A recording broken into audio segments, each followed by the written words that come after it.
Very good morning. Welcome to fast track batch और ये है लेक्चर नंबर 30। लास्ट लेक्चर में हमने ये लास्ट क्वेश्चन कर लिया था और आज हम ये वाला क्वेश्चन करने जा रहे हैं। Arnold of Delhi trades in ghee and oil. It has a branch at Lucknow. Lucknow में ब्रांच है। He dispatches 25 tons of oil at the rate of 1000 per ton. अलग होके बैठना।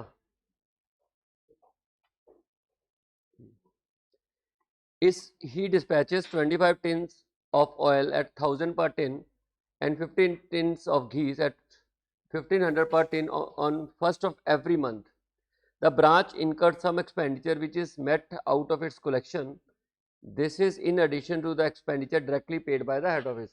यानी कि माल तो सब सारा ही हेड ऑफिस अप्लाई कर रहा है और जो खर्चों की बात करें कुछ खर्चे हेड ऑफिस पे कर देता है और कुछ खर्चे ब्रांच, और जो ब्रांच खर्चे पे करती है वो अपने जो कलेक्शन होती है उसी में से पे कर देती है। ठीक है, क्या चीज? आवाज तो आ रही है, स्पीकर लगा होगा। मैडम आ जाते फिर ठीक करा देते हैं। हाँ जी, प्रॉब्लम हो रही है उसमें। हाँ, फॉलोइंग आर अदर डिटेल्स। आपके पास देखो दिल्ली का भी दे रखा है और लखनऊ का भी दे रखा है, यानी कि हेड ऑफिस की जानकारी भी है और लखनऊ की जानकारी भी है। परचेज दी है घी की 14,75,000। ये क्वेश्चन है इंपॉर्टेंट, मार्क कर लो, क्योंकि अगर इस टॉपिक से सबसे डिफरेंट क्वेश्चन बनता है तो ये बनता है। अगर वो पेपर में आपको थोड़ा डिफिकल्ट लेवल टेस्ट करना चाहे तो इसको डाल सकते हैं। हाँ, परचेजेस घी 14,75,000, ऑयल 29,32,000 का। Direct expenses 3,83,275। Expenses paid by head office 14,250। Sales है घी की, इतनी इतनी सेल हुई है। ऑयल की सेल है वो भी गिवन है। कलेक्शन ड्यूरिंग द ईयर, ये कलेक्शन की गई है। और remittance by branch to the head office, ये भी गिवन है। और उनके बैलेंसेस दिए हुए हैं। Opening balances stock of ghee and oil के गिवन है, डेटर्स के गिवन है, कैश गिवन है, फर्नीचर फिटिंग्स के बैलेंसेस गिवन है, एवं प्लांट एंड मशीनरी के बैलेंसेस भी गिवन है। और ये दिल्ली का वो लखनऊ का है, दोनों के बैलेंसेस गिवन है। Addition to plant and machinery 2011 से 6,02,750 की प्लांट एंड मशीनरी में एडिशन भी हुई है। Rate of depreciation furniture fitting पे 10%, प्लांट मशीनरी पे 15%, already adjusted in the above figure, यानी कि जो फिगर्स होंगी वो ऑलरेडी नेट होंगी, करंट डेप्रिशिएशन माइनस करके दी होंगी। The branch manager is entitled to a 10% commission after charging such commission, where general manager is entitled to 10% commission on overall company profit after charging such commission. General manager is also entitled to a salary of 2,000 per month. General expenses incurred by head office 24,000. Prepare branch account in the head office and also prepare Arnold's trading and profit and loss account excluding branch transaction. तो of course ये आपको debtor method बोल रहा है ना। Branch account तो सिर्फ debtor method में बनता है और साथ में वो अपना ट्रेडिंग पीएनएल अकाउंट बनाने को भी बोल रहा है। तो पहले तो हम ब्रांच का डेटर का अकाउंट बना लेते हैं, जो चीजें मिसिंग होगी वो निकाल लेंगे। ठीक है, आइए।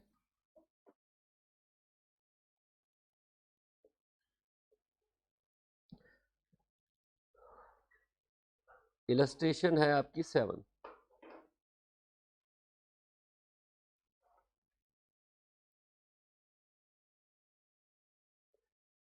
Books of head office.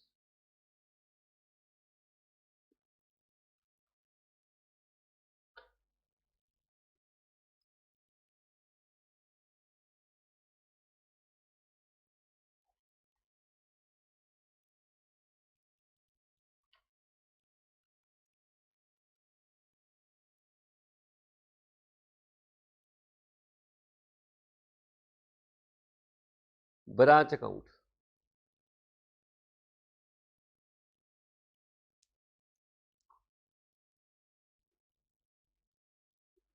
Balance brought down होगा to balance brought down.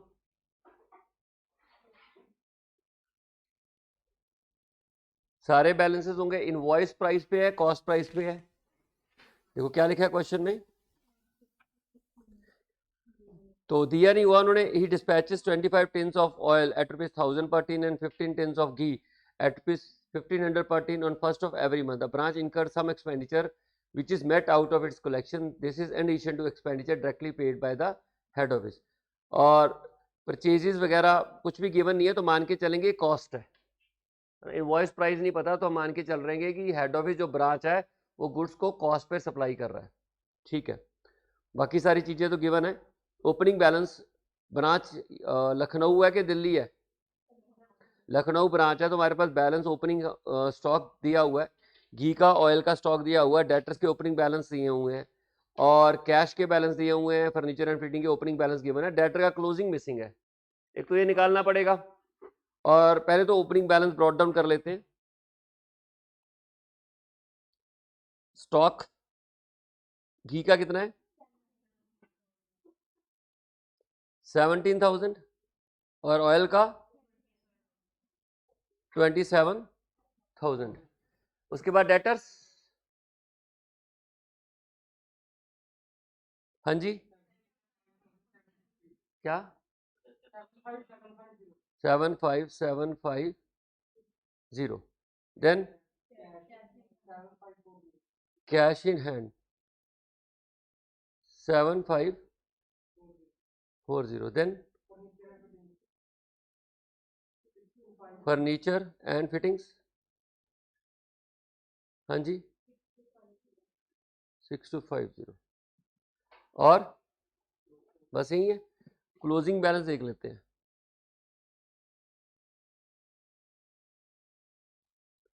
Bye balance carry down, stock घी का 13,250, ऑयल का 4,4,750, डेटर्स का मिसिंग है वो देखते हैं बाद में। और furniture fittings, furniture and fittings ये कितना है? 5,625। और कैश, हाँ जी 12,350। डेटर का निकालना पड़ेगा। और देखिए to goods sent to branch account, goods sent to branch देखिए क्या क्या भेजा है। ट्रांजैक्शन दी हुई है, परचेजेस दे दी, ही dispatches 25 tins of oil 1000 per tin और 15 टिन ऑफ घी एट 15 पर tin on 1st of every month. यानी कि एक महीने में आप 25 टिन ऑयल के और 15 टिन घी के, तो 300 टिन जो हो गए पूरे साल के हो गए, किसके? ऑयल के हो गए। और 180 टिन जो हो गए वो घी के हो गए जो सप्लाई हो रहा है ना। चलिए फिर गुड्स एंड में आ जाएगा। ऑयल के 25 इंटू 12 300 हो गया, इंटू रेट क्या है इसका 1000, तो 30 लाख हो गया, 30 लाख हो गया ना, हाँ 3 लाख हो गया। और घी के 15 इंटू 12 180 इंटू रेट क्या है, हाँ जी तो 2,40,000 270, ठीक है। उसके बाद हेड ऑफिस ने कैश एक्सपेंसेस पे किए होंगे, हेड ऑफिस ने कुछ खर्चे पे किए होंगे। आइए देखते हैं क्या पे किया। यहाँ होगा transaction direct expenses, expenses paid by head office 14,250, ठीक है 14,250 टू कैश 14,250 एक्सपेंसेस। इसके अलावा यही 3 ट्रांजैक्शंस होती हैं डेबिट साइड में और ये 3 हो गई हैं। क्रेडिट साइड में सबसे पहले हमें रिसीव्ड क्या हुआ, देखो रेमिटेंस क्या है, ये गिवन है क्वेश्चन में। Collection during the year including cash sale और remittance by branch to head office 6,13,250, 6,0250। कोई परचेज रिटर्न है, मतलब जो गुड्स आए हैं वो वापस भेज दिए, कोई ऐसे गुड्स हैं? नथिंग। इसके बाद सिर्फ क्या बच गया, डेटर्स का क्लोजिंग बैलेंस बच गया, वो निकाल लेते हैं, क्वेश्चन सॉल्व हो गया। ठीक है, आपको पता होना चाहिए कि आपको करना क्या है, बस उतना से ही करो जितनी जरूरत है, कोई अबनॉर्मल लॉस नहीं है, कुछ और नहीं है। जो फर्नीचर एंड फिटिंग उसमें डेप्रिसिएशन ऑलरेडी माइनस हो रखी है, मशीनरी का हमारे पास बैलेंस नहीं है, ऑल दीज थिंग्स। ठीक, तो आइए वर्किंग नोट में बना लेते हैं। अरे इसमें नहीं ना आएगा, मशीनरी हेड ऑफिस के पास है, चेक कर लो ना, ब्रांच के बैलेंस में ओपनिंग बैलेंस नहीं है यार, जहां पर भी मर्जी है, हमारे पास नहीं आएगा, ब्रांच में नहीं आएगा। ब्रांच में फर्नीचर का ओपनिंग बैलेंस और क्लोजिंग फर्नीचर, मशीनरी तो ब्रांच के पास आई नहीं, मशीनरी हेड ऑफिस के पास है, तो हेड ऑफिस ये ब्रांच के खाते में थोड़ा ना आएगा, वो बनाएंगे तब देखेंगे ना। प्रेजेंटली तो हम ब्रांच की बात कर रहे हैं कि ब्रांच के पास क्या है, उसके हिसाब से तो यही है। वर्किंग नोट में कैलकुलेशन ऑफ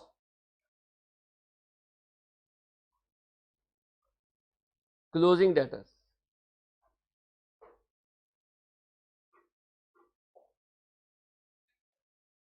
ओपनिंग डेटर्स कितने हैं,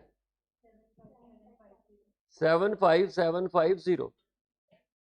सेल दे रखी है, सेल टोटल दी हुई है, कैश और क्रेडिट में डिफरेंशिएट नहीं कर पाएंगे तो टोटल सेल क्रेडिट ही मान लेंगे, है ना।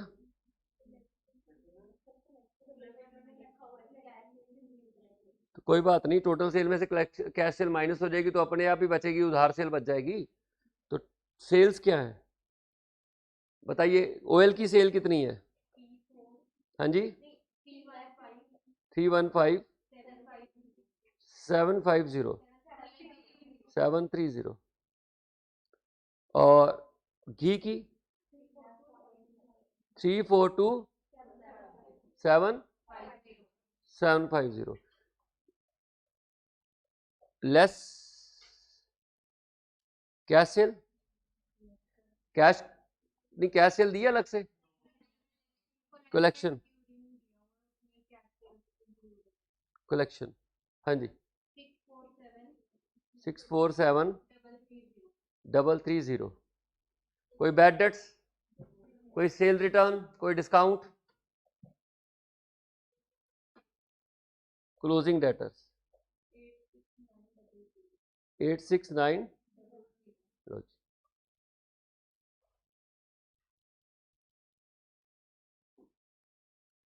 To branch profit, manager commission रह गया,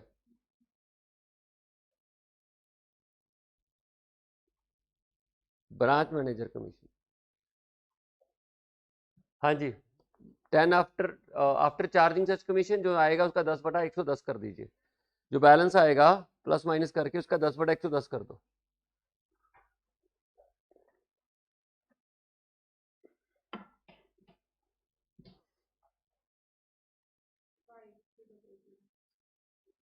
माइनस करके क्या आया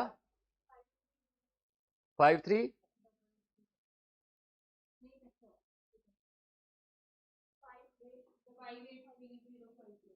5830,5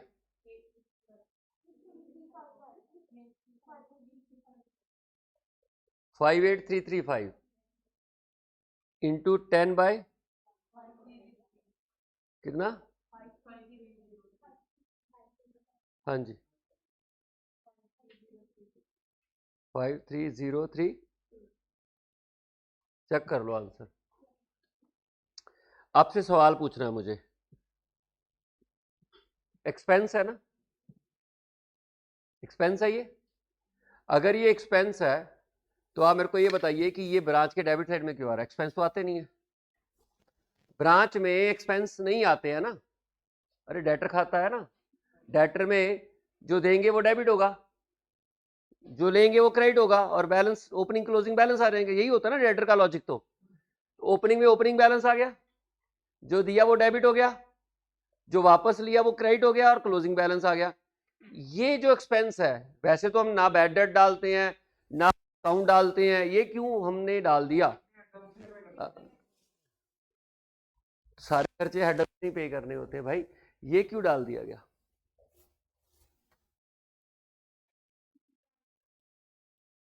ब्रांच से रिलेटेड ही होते हैं सारे खर्चे, बैड डेट्स हो वो भी ब्रांच से रिलेटेड हो, डिस्काउंट हो वो भी, तो वो भी तो अब ब्रांच से रिलेटेड ही होते हैं ना, तो यहाँ पर क्यों डाल दिया गया? Any idea?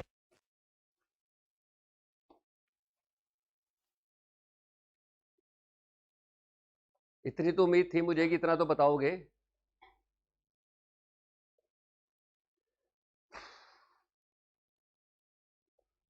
समझ रहे हो ना मेरा सवाल कि हम नहीं डाल, क्यों डाल दिया? क्योंकि ये लायबिलिटी है, ये नहीं हुआ। अगर पे हो जाता ना तो कैश कम हो जाता, तो कैश कम नहीं हुआ, तो आउटस्टैंडिंग है।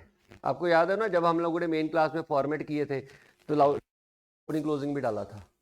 बाय वाली साइड से अगर ब्रांच के नाम की कोई लायबिलिटीज हैं तो वो बाय वाली साइड से ओपन होती हैं और टू वाली साइड से क्लोज होती हैं।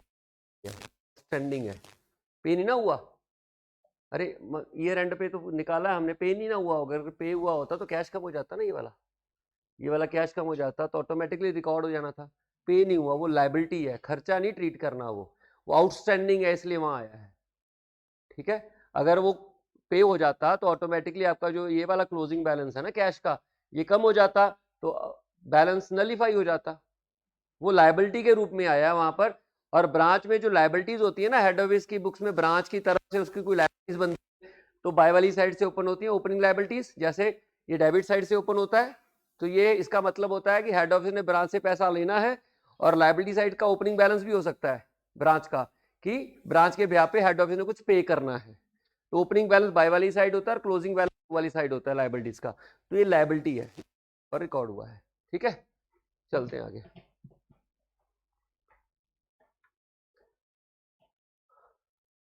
अब बनाते हैं हम लोग हेड ऑफिस की बुक्स। पेपर में आपने वर्किंग नोट एक ही जगह बनाने हैं। सोल्यूशन क्वेश्चन के जितने मर्जी पार्ट्स हो, एक जगह के ऊपर सोल्यूशन होगा, और जो वर्किंग नोट्स होंगे either beginning of the question या एंड ऑफ द क्वेश्चन। बीच में वर्किंग नोट नहीं चलेंगे आपके। फर्स्ट पार्ट कर दिया उसका वर्किंग नोट, सेकंड पार्ट कर दिया उसका वर्किंग नोट, नहीं चलेगा। आपको वर्किंग नोट की जगह पहले छोड़नी पड़ेगी और या फिर वर्किंग नोट को एंड में बनाना पड़ेगा, बीच में मत बनाना। ठीक है, चलिए अब हम बनाते हैं हेड ऑफिस का, किसका? Trading P and L account. Trading parts तो अलग अलग होंगे लेकिन वर्किंग नोट एक ही जगह बनेंगे। आप स्टडी मटेरियल चेक कर लेना, सारे वर्किंग नोट सारे पार्ट्स के ना इकट्ठे होते हैं, या तो वो क्वेश्चन के बिगिनिंग में ही होते हैं, सोल्यूशन बाद में आता है।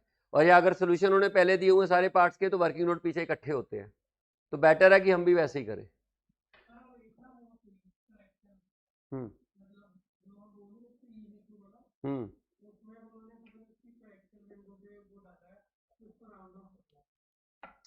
तो हम किसको राउंड ऑफ करने को बोला है? मैं करा देता हूँ। हम्म देख लेते हैं, कहीं नोटिफिकेशन आया है, चेक कर लेते हैं।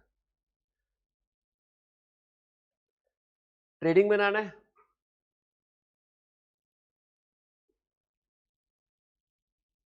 बैलेंस शीट तो नहीं बनानी ना?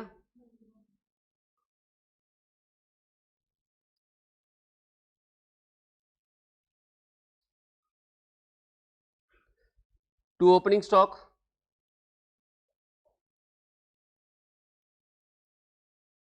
ऑयल का ओपनिंग स्टॉक कितना होगा? 3 लाख।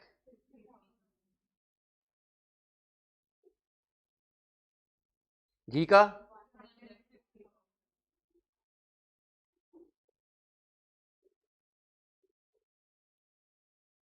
परचेज दोनों की ऑयल घी की अलग अलग दी हुई है ना? ऑयल की कितनी? 29 लाख, 32,000। घी की 14,75,000। उसके बाद कोई डायरेक्ट एक्सपेंस है, चेक करो। हाँ जी, डायरेक्ट एक्सपेंसेस 3,83,275 बाय सेल दे रखी होगी हेड ऑफिस की। ऑयल की बताओ कितनी है और घी की? 27 लाख, 41,250। 250 और घी की 18,46,350 बाय गुड सेंट यही आएगा, सेंट टू ब्रांच। ट्रेडिंग में से माइनस कर देंगे या परचेज में से माइनस कर दो। तो ऑयल कितने गुड सेंट हुए ऑयल में,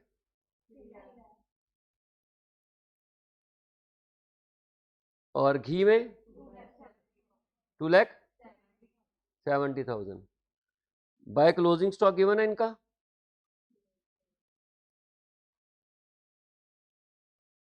ऑयल का एंड घी का 4,17,250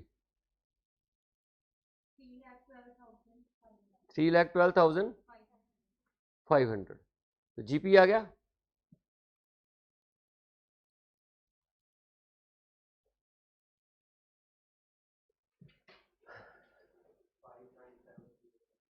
$597,075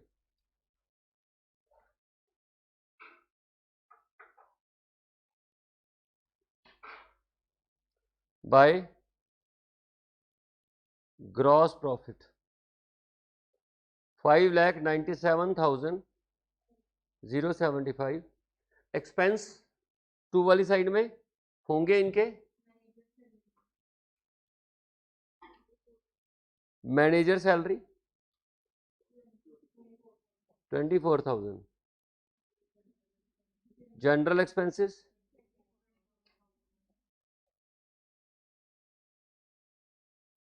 24,000 और डेप्रिसिएशन आएगी दोनों की। ओपनिंग बैलेंस प्लस परचेज निकालना पड़ेगा, opening balance plus purchase minus closing stock कर लो। फर्नीचर की अलग आएगी और मशीनरी की अलग आएगी, और एक शायद मशीनरी खरीदी भी हमने,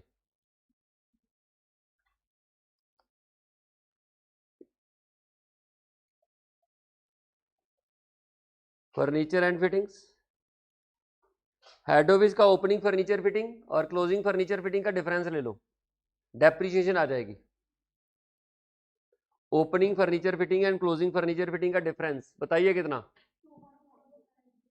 2150 बस। और plant and machinery opening plus purchase minus closing करना है, आपने परचेज भी की है, चाहे आप रेट से निकालो डेप्रिसिएशन, चाहे डिफरेंस लेके निकाल लो। हाँ जी बोलो कितना,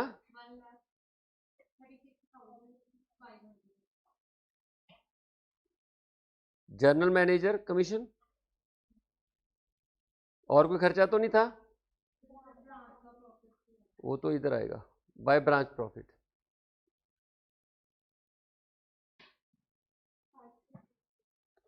फाइव थ्री थ्री टू ठीक है।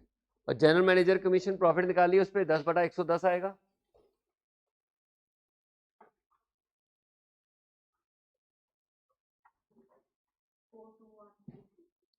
Four two one three two clear to net profit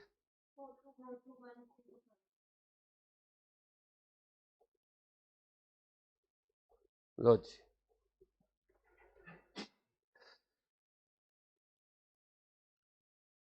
ठीक है जी, कोई डाउट है पूछ लो।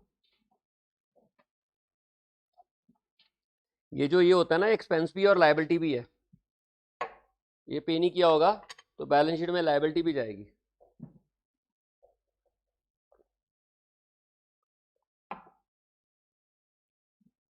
चलिए ये हमारा डिपेंडेंट ब्रांच खत्म हो गया। एक डिपेंडेंट ब्रांच होलसेल प्राइस वाली रहती है, जिसमें हम लोग होलसेल प्राइस पे गुड्स ट्रांसफर कर देते हैं। बाकी हमारी जो नॉर्मल डिपेंडेंट ब्रांचेस थी वो खत्म हो चुकी है। रिटेल प्राइस का भी, इनवॉइस प्राइस का भी हम लोगों ने कर लिया। डिपेंडेंट ब्रांच की खास बात क्या होती है कि सारी books record head office maintain करता है। 3 मेथड से वो मेंटेन कर सकता है, एक वो डेटर मेथड से कर सकता है, दूसरा स्टॉक एंड डेटर से कर सकता है, और तीसरा वो फाइनल अकाउंट मेथड भी कर सकता है। एक डिपेंडेंट ब्रांच में होलसेल ब्रांच का भी होलसेल प्राइस पे भी सप्लाई करने का टॉपिक है, वो हमारा पेंडिंग रहता है। आइए अब हम एक्सरसाइज में देख लेते हैं कि इससे रिलेटेड अगर कोई क्वेश्चन होगा वो भी कर लेते हैं ताकि खत्म हो जाए ये प्रैक्टिस क्वेश्चन में, क्योंकि आगे तो होलसेल, एक क्वेश्चन होलसेल प्राइस का है, ठीक है, at wholesale price to retail branch, ये हमारा पेंडिंग रहता है। और इसके बाद हमारी इंडिपेंडेंट ब्रांचेस शुरू हो जाएंगी। इंडिपेंडेंट में हमारी फॉरेन ब्रांचेस भी इसी टॉपिक के अंदर इंडिपेंडेंट ही होती हैं वो भी, ठीक है। लास्ट में चलते हैं,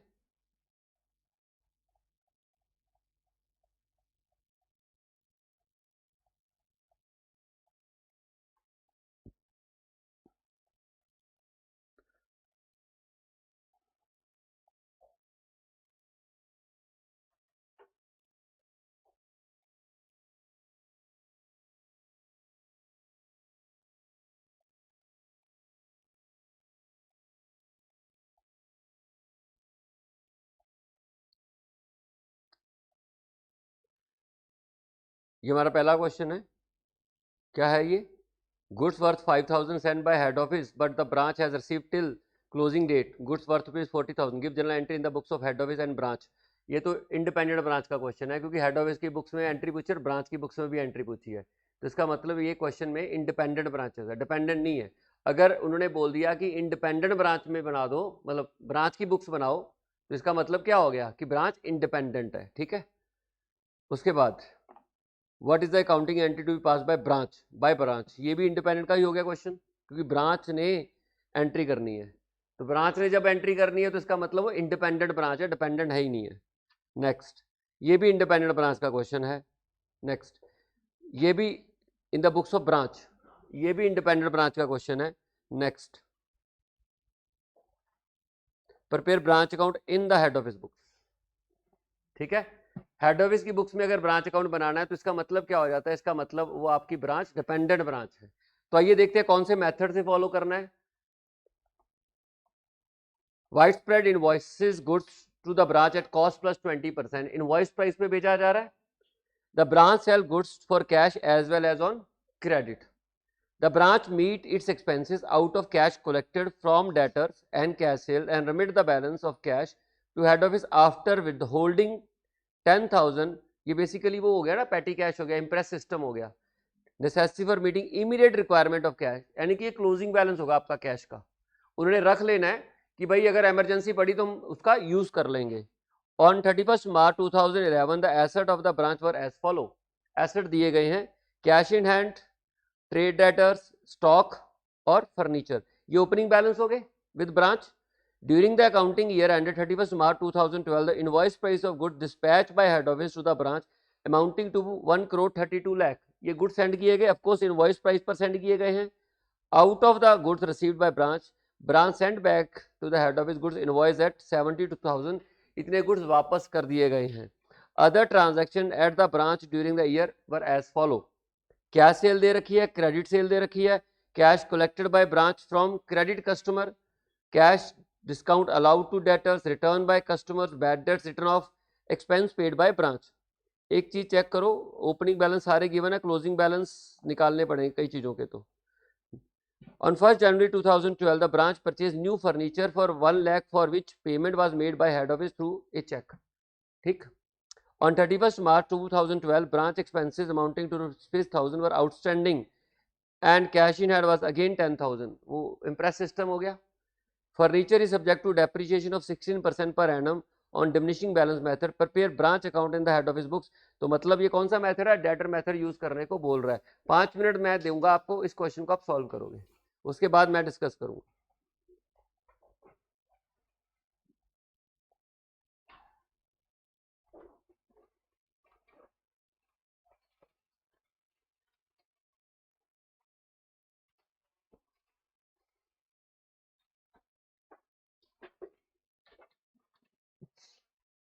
जल्दी कीजिए, आप समझो इस मेथड का टेस्ट है ये आपका, देखते हैं कि ईमानदारी से करना कि कितना आता है आपको।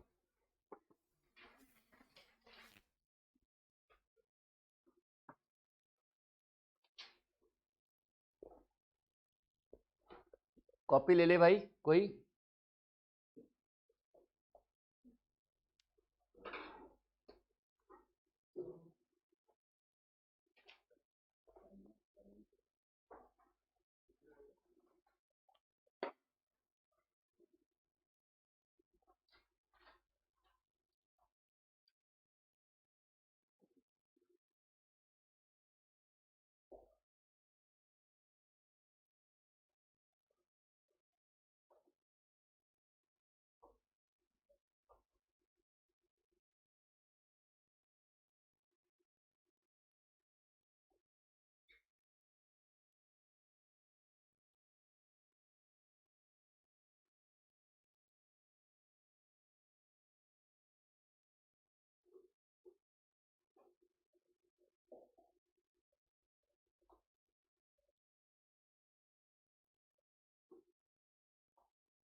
चलिए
हो गया जी। चलिए डेटर का ओपनिंग बैलेंस बताना। हाँ जी 394, ये तो हो गया। स्टॉक का नहीं है ये,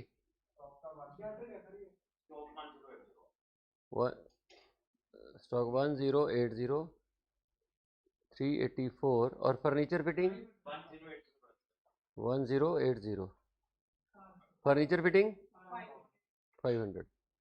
स्टॉक इनवॉइस प्राइस पे है तो इसका स्टॉक रिजर्व आएगा बाय स्टॉक रिजर्व 384 क्या रेट है, कॉस्ट प्राइस पे है।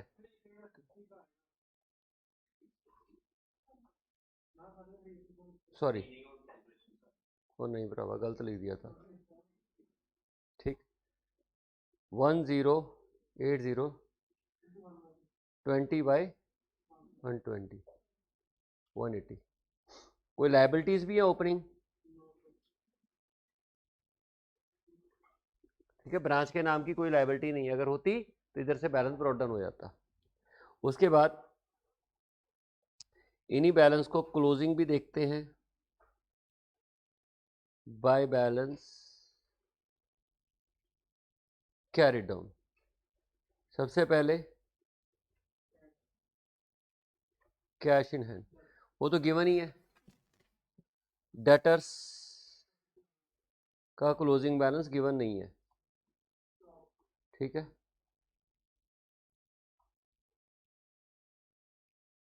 स्टॉक का क्लोजिंग बैलेंस गिवन है, नहीं है। फर्नीचर एंड फिटिंग्स, देखिए फर्नीचर फिटिंग के बारे में कुछ जानकारी है, हमने खरीदी भी आई थिंक फर्नीचर फिटिंग्स, और ओपनिंग भी है। 50,000 5 लाख का ओपनिंग था और 1 लाख का खरीद लिया, तो डेप्रिसिएशन लगेगी। ओपनिंग जो खरीदा है ड्यूरिंग द ईयर, डेट दी है कब खरीदा है, हाँ जी नहीं 3 महीने पहले, तो 500 के ऊपर क्या रेट है 16%, और जो करंट खरीदा है 100 का यानी कि 1 लाख का, उसके ऊपर 16% इंटू 3/12, ये डेप्रीशिएशन आ जाएगी। डेप्रीशिएशन 600 में से माइनस कर दो तो आपके पास फर्नीचर का क्लोजिंग बैलेंस आएगा, ठीक है। 600 कहाँ से आ गया, 500 पहले था, 100 का खरीद लिया, 600 डेप्रीशिएशन माइनस कर दी तो 516 आपका क्लोजिंग बैलेंस आएगा।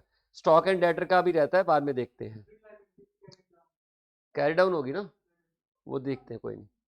2 goods sent to branch, net कर देना, कुछ रिटर्न भी किए थे को भेजे थे और कुछ रिटर्न भी थे, गुड्स सेंट टू ब्रांच भेजे कितने थे 132 minus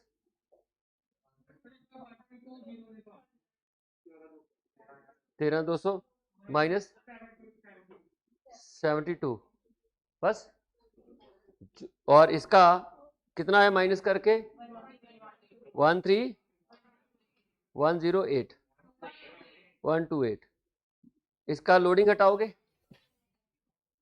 y goods sent to branch account 2188 कैसे आया 13128 इंटू 20/120। लोडिंग हटा दी हमने, डिस्कस किया था इसके बारे में। और उसके बाद कैश भी दिया उनको हमने, क्या कैश दिया हमने उनको? अरे फर्नीचर के लिए दिया तो है, ठीक है, टू बैंक फर्नीचर के लिए,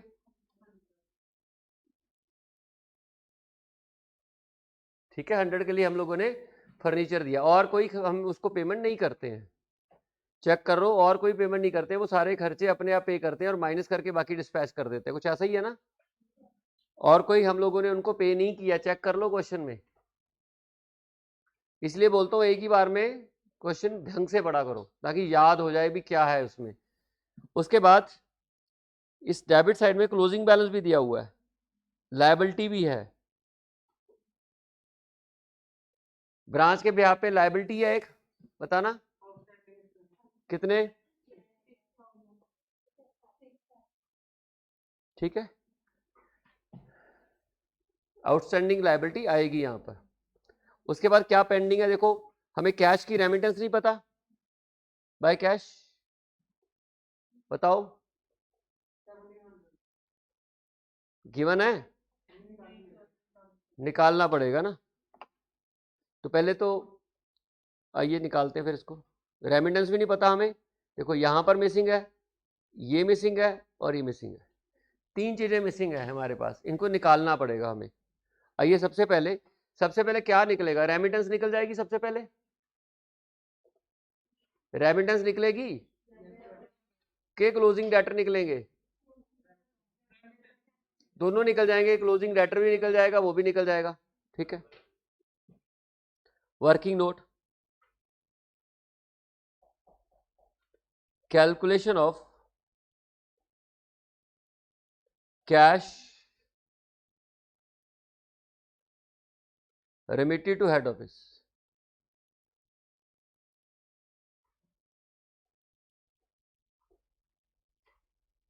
कैश सेल्स गिवन है, हाँ जी कैश सेल गिवन है, कितनी, credit sale, cash receive from debtor, sorry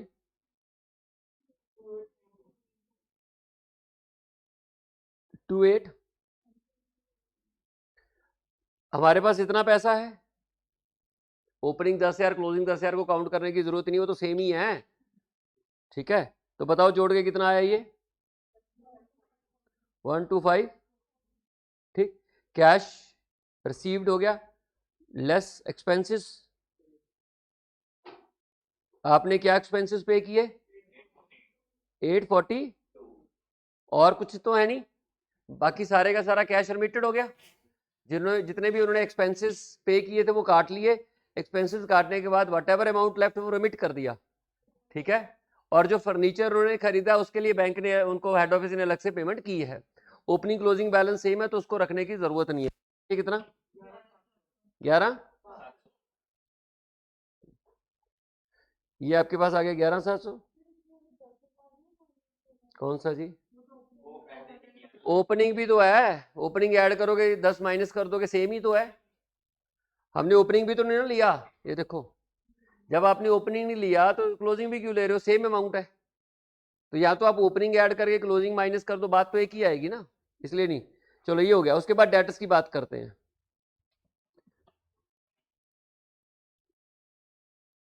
कई बार क्या होता है कि एक बैलेंस से एक अमाउंट से दूसरा अमाउंट निकल जाता होता है।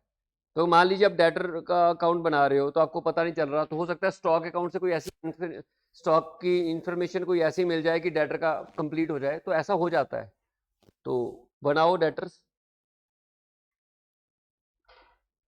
Calculation of closing debtors,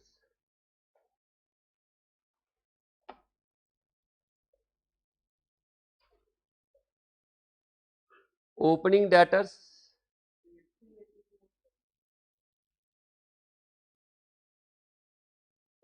credit sales 3140,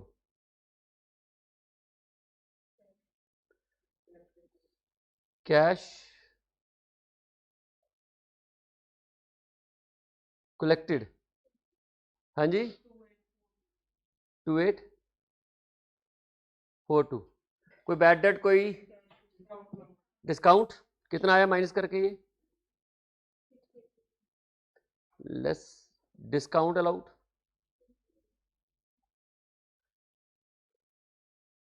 हाँ जी, और रिटर्न्स, हाँ जी 100 लेस बैड डेट्स,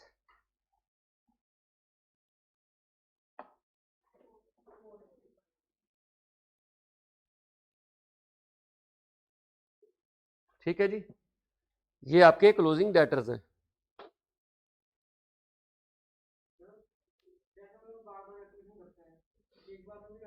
क्या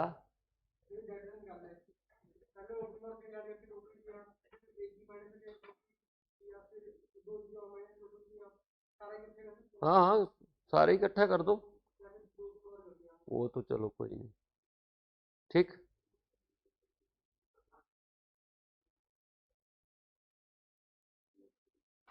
क्लोजिंग स्टॉक ये रह गया, हम सारी कैलकुलेशन इनवॉइस प्राइस पे करेंगे, ठीक है। आइदर आपको इनवॉइस प्राइस पे कॉस्ट प्राइस पे कैलकुलेट करना पड़ेगा, तो मैं ये सारी कैलकुलेशन इनवॉइस प्राइस पे कर रहा हूं। ओपनिंग स्टॉक इनवॉइस प्राइस पे कितना बताइए, 1080, गुड्स रिसीव्ड कितने हुए हैं, 131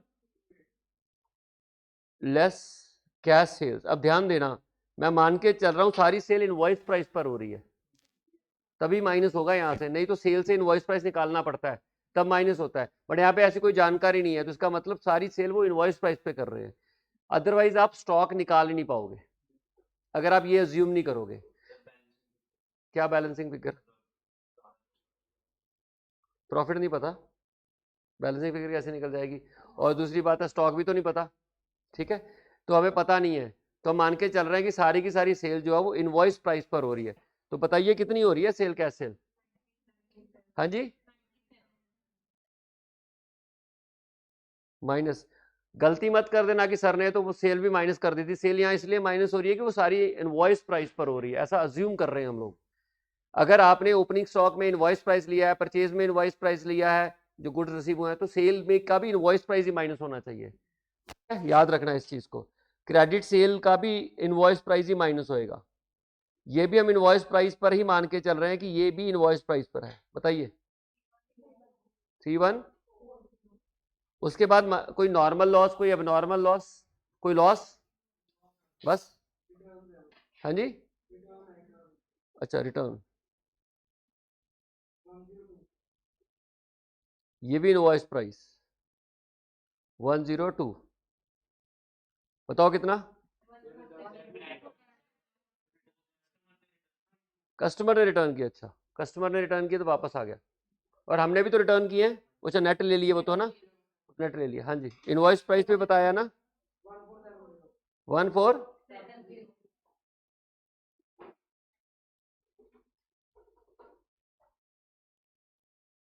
1470, इसका स्टॉक रिजर्व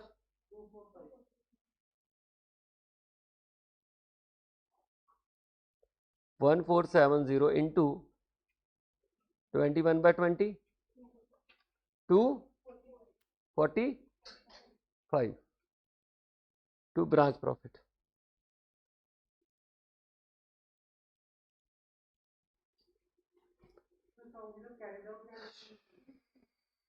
एंट्री होती है स्टॉक रिजर्व की, स्टॉक रिजर्व एंट्री होती है, बैलेंस कैरी डाउन थोड़ी ना। एंट्री बनाई है हमने ब्रांच टू स्टॉक रिजर्व, तभी एक नया लेजर ओपन होगा, नया लेजर ओपन होगा तभी स्टॉक में से माइनस होएगा और तभी ओपनिंग में बाय वाली साइड क्लोज होगा। हाँ जी बताइए, मैच कर लो। 10 आंसर मैच कर गया।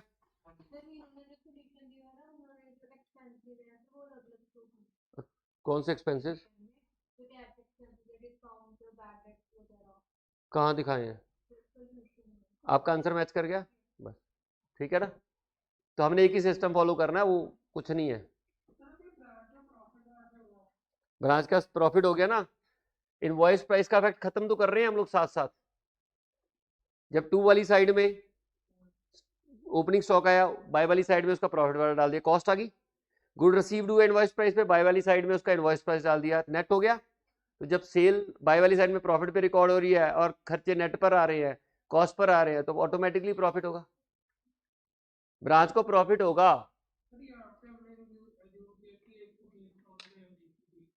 बेचा है लेकिन आप समझ नहीं रहे हो यार, लोडिंग भी तो हटा रहे हैं ना।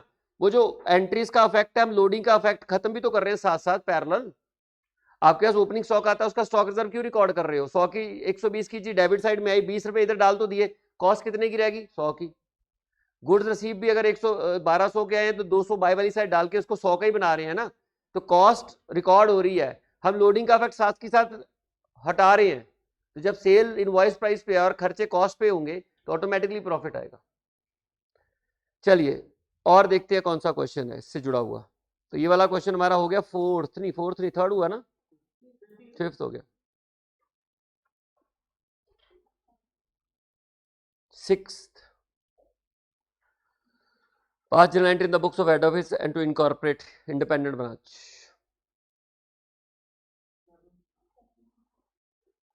सेवंथ क्या है? Branch does not maintain any books, ये है सेवंथ।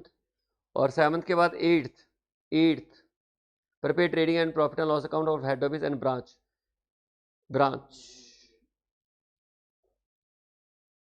ये भी एट्थ भी जो आई थिंक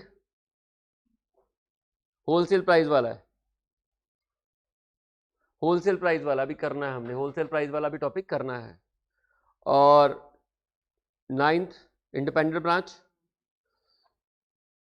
फॉरेन ब्रांच का क्वेश्चन है बस। तो हमारा एक क्वेश्चन रह गया पेंडिंग, कौन सा? सेवंथ, और एक होलसेल ब्रांच रहता है। ये दोनों टॉपिक हम कल की क्लास में कंप्लीट कर लेंगे, अभी तो होंगे नहीं। तो एक क्वेश्चन हमारा ये वाला रह गया सेवंथ वाला, और एक हमारी होलसेल ब्रांच रह गई है, जहां पर हम लोग इंडिपेंडेंट नहीं है, वो डिपेंडेंट ब्रांच ही है, जिसमें हम गुड्स होलसेल प्राइस पर देते हैं, वो पेंडिंग है। और ये वाला क्वेश्चन पेंडिंग है, उसके साथ ही हमारी जो डिपेंडेंट ब्रांच का टॉपिक है वो खत्म हो जाएगा। Thank you so much.